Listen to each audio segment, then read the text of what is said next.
Herkese merhabalar, ben Zeus, Foot Esports'un Duelist oyuncusuyum.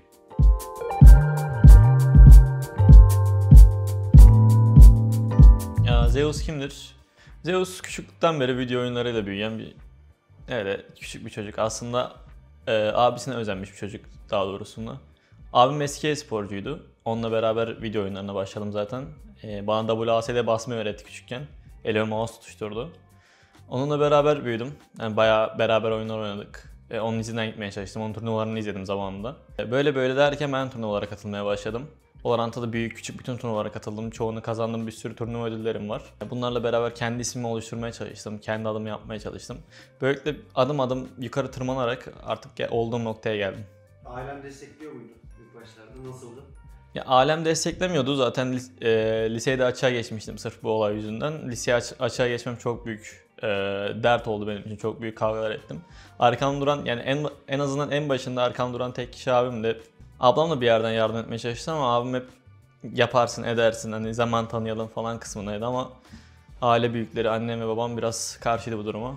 Peki VCT'de oynayacak olmak ne ifade ediyor? Bunu birkaç kelimeyle anlatmak istesin.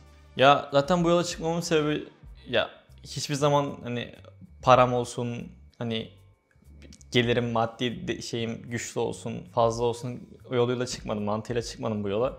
Her zaman ne yaparsam, ya küçüklüğümden beri böyle bir şey var, mükemmeliyetçi bir şeyim var, hissim var. Ne yaparsam en iyisini yapmaya çalıştım. Ya zamanında lisedeyken satranç oynadım. Satrancı da en iyi şekilde oynamaya çalıştım. Başaramayınca bıraktım.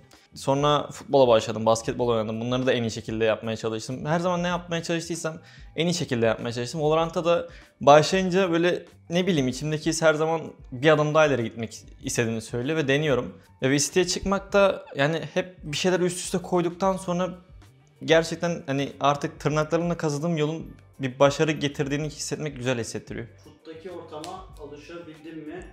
Yani alıştım diyebilirim. Gayet eğlenceli bir ortam var. Herkes birbirine el kolu şakalar yapıyor. Hatta abi biraz ekstraya kaçıyor konularda. Elimde kalacak yakın bir zamanda. Onun dışında ortam gayet iyi. Preko ortamlarında gerektiğince ciddileşiyoruz ama onun dışında gayet mutlu, eğlenceli bir ortamımız var. Peki takımdaki en iyi anlaştığın kişi? En iyi anlaştığım ata kaptandır büyük ihtimalle, ne kadar elimde kalacak olsa da. Döveceğiz elemanı. 3 kelimeyle tanımlamanı istesen hangi 3 kelimeyi seçersin? Sıkıntılı. Var Nedir ya. sıkıntı? Sıkıntım, şöyle bir sıkıntım var.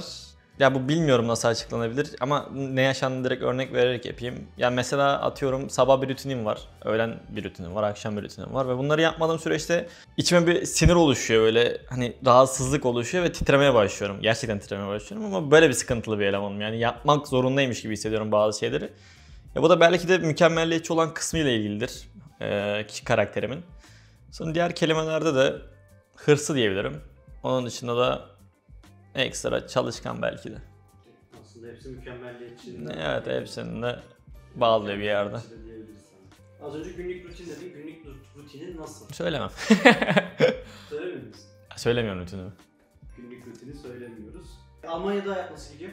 Almanya'da hayat beklenenden daha eğlenceli. Yani bir tık şey olacağını düşünüyordum. Hani hep Valorant biraz daha boğucu geleceğini düşünüyordum ama gerçi buradaki ortam gerçekten hani eğlenceli. En kötü hani yemek molalarında bile birbirimize şaka yapıp güldürüyoruz. Hani sadece Valorant'mış gibi hissettirmiyor burası. O yüzden beklenenden daha iyi gidiyor şu anda Almanya. Gezemedin ama daha değil mi? Yok, gezemedim. Markete gidiyorum. Evet, peki en sevdiğin yemek ne? Tavuk pilav. Bayılıyorum tavuk pilava. Valorant dışında yapmaktan en çok keyif aldığın aktivite? Olan dışında yapmaktan en çok keyif aldığım aktivite. Hiçbir şey yapmıyormuşum lan. Ne asosyal bir adamım lan ben. Eskiden olsa hani basketbol vardı, satranç vardı falan. Şimdi hiçbir şey yok. Sadece Valorant oynuyorum. Yani Valorant'ın dışında da yaptığım hiçbir şey yok gerçekten. Ne yapıyorum? Film izlemem, dizi izlemem. Kitap okumam. Ben tam film diziye kısmına soru sormaya gelecektim. Film dizi izlemem. O zaman yok. O zaman yok harbi. Bağımlıyız. Tamamıyız Valorant. Evet, sıkıntılıyız. Her şeyimizi alıyor. Evet, biraz sıkıntılıyız. Senin için en huzurlu yer? Manitamın yanı. Taraftarlara bir mesaj vermeni istiyorum. Ya öncelikle Red Bull turnuvası oynadım. Red Bull turnuvasını AKM'de oynamıştım. AKM'den çıktıktan sonra öyle bir taraftar topluluğu asla beklemiyordum. Hani gelip imza isteyenler vardı, bir sürü fotoğraf çekenler oldu.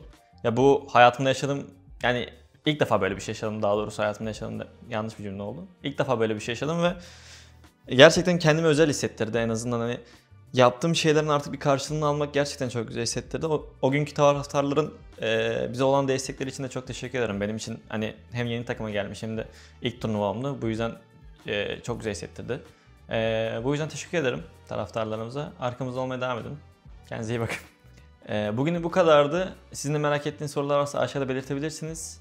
Bu arada arkamda gördüğünüz klasikle günlük rutinlerimi yapıyorum. Siz de oyun içinde Visti kapsüllerden alarak bize destek olabilirsiniz. Çok teşekkür ederim Doğan. Ben teşekkür ederim. Bir sonraki videoda görüşmek üzere. Görüşürüz.